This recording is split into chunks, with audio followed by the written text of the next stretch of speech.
पाठ 2 भाग्य अपना अपना। पाठ प्रवेश। इस संसार में जो ईमानदार और मेहनती हैं, उनके पास जो कुछ भी है वे उसी में संतुष्ट हैं। वे ही जीवन में प्रसन्न रह सकते हैं। दूसरी ओर जो दूसरों की खुशी से जलते हैं और कभी भी संतुष्ट नहीं होते, वे सदैव दुखी रहते हैं। ईश्वर भी ऐसे व्यक्तियों का साथ नहीं देता। बहुत साल पहले जापान के एक गांव में 2 किसान पड़ोसी थे। वे दोनों ही गरीब थे और छोटी छोटी झोपड़ियों में पास पास रहते थे। लेकिन दोनों में बड़ा अंतर था। एक किसान जिसका खेत काफी बड़ा था, वह आलसी और ईर्ष्यालु प्रवृत्ति का होने के कारण दुखी रहता था। दूसरे किसान का खेत बहुत ही छोटा था, पर वह बहुत मेहनती, ईमानदार और प्रसन्न रहने वाला व्यक्ति था। इसलिए गरीब होते हुए भी वह बड़ा सुखी था। एक बार जब नया साल आने में केवल एक ही दिन रह गया था, तो दोनों ने एक दूसरे को नए वर्ष की शुभकामनाएं देते हुए कहा, नए वर्ष के अगले दिन आप कोई ऐसा सुंदर सपना देखें जो आगे जाकर आपके जीवन को सुखी बना दे। ऐसा कहकर दोनों अपने अपने घरों के रास्ते पर जाने के लिए तैयार हुए और बोले, नए वर्ष के तीसरे दिन यहीं मिलकर अपने अपने सपनों के बारे में बातें करेंगे। नया साल आया और दोनों पड़ोसियों ने अपने अपने तरीके से उसे मनाया। वे पूरी रात जागते रहे और सुबह नए वर्ष का पहला उगता सूरज देखने के बाद गहरी नींद में सो गए। इस नींद में दोनों ने ही सपने देखे। वायदे के मुताबिक दोनों पड़ोसी तीसरे दिन सड़क के उसी किनारे पर मिले। दोनों ही हर्षोल्लास से परिपूर्ण थे।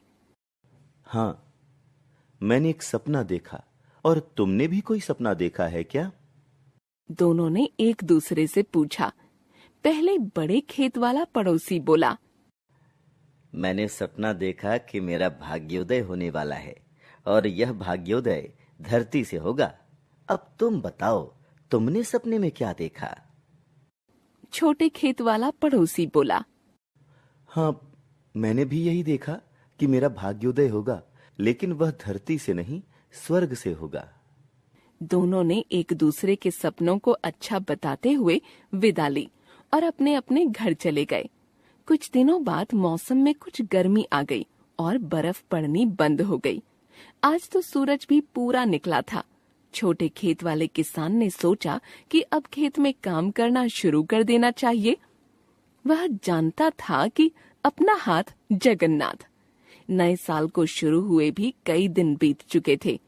आलस करने से काम नहीं चलेगा, ऐसा सोचकर वह अपने खेत में जाकर काम करने लगा। काम करते करते दोपहर हो गई कि तभी उसका फावड़ा किसी पत्थर से जा टकराया। उसे बड़ा आश्चर्य हुआ। उसने सोचा कि अब यदि यह पत्थर यहाँ आ ही गया है तो इसे उठाकर बाहर कर देना चाहिए। उसने जोर लगाकर उस पत्थर को वहां से हटा दिया।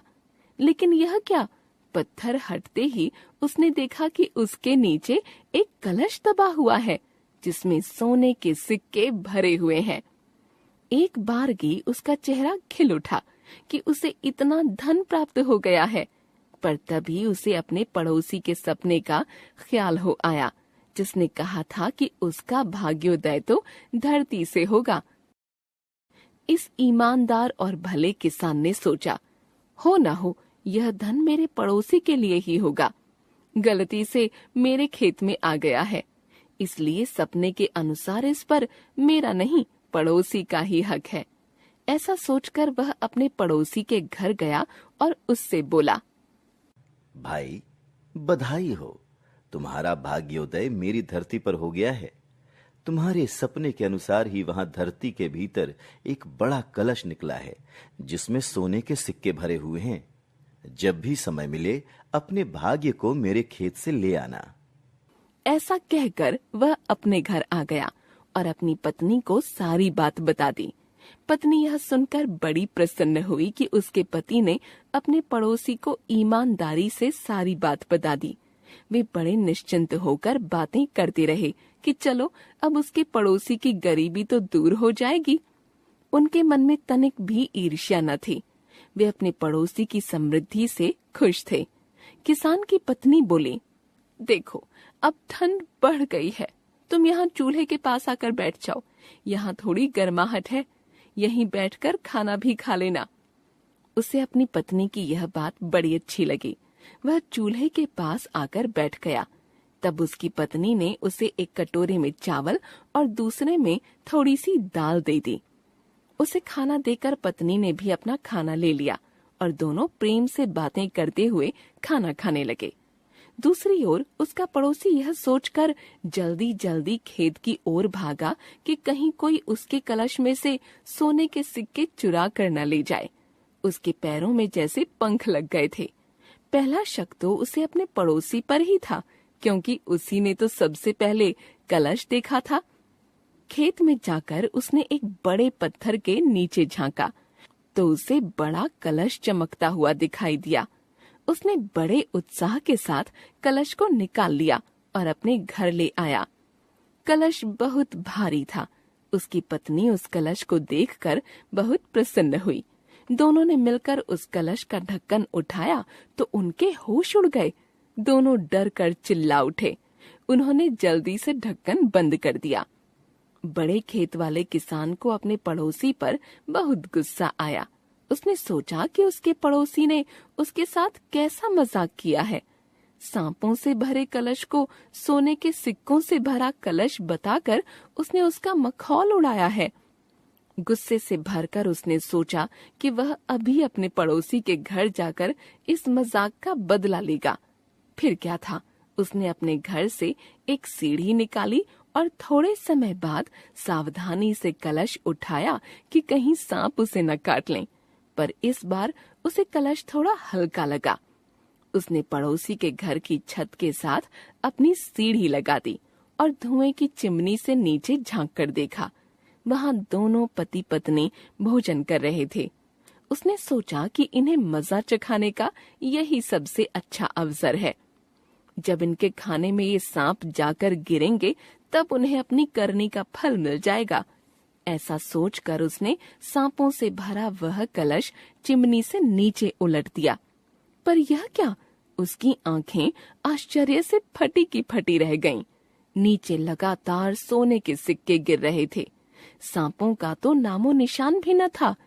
इस तरह अचानक सिक्कों की बरसात से पति पत्नी दोनों हतप्रभ रह गए। उस किसान ने दोनों हाथ जोड़कर प्रभु को धन्यवाद देते हुए कहा, हे भगवान, तुम्हारी कृपा हुई है। हम दोनों पड़ोसियों के सपनों को पूरा कर दिया। मेरे पड़ोसी का भाग्योदय धरती से हो गया और मेरा भाग्योदय स्वर्ग से। ऐसी ही कृपा सब पर बनाए रखना। यह कहते कहते खुशी के मारे उसकी आंखें भर आईं। बड़े खेत वाला किसान सब कुछ सुन रहा था। उसने चिमनी से नीचे झांकते हुए सोचा, संभवतः कुछ सांप खेत से निकलकर उस कलश में चले गए होंगे, पर बाद में निकल भागे होंगे। वह समझ चुका था कि यह तो उसकी ईर्ष्या की सजा है जो नए साल के देवता तोशीगामी ने उसे दी है। लेखक डॉक्टर सुरेश ऋतुपर्ण। जापानी कथा का अनुवाद।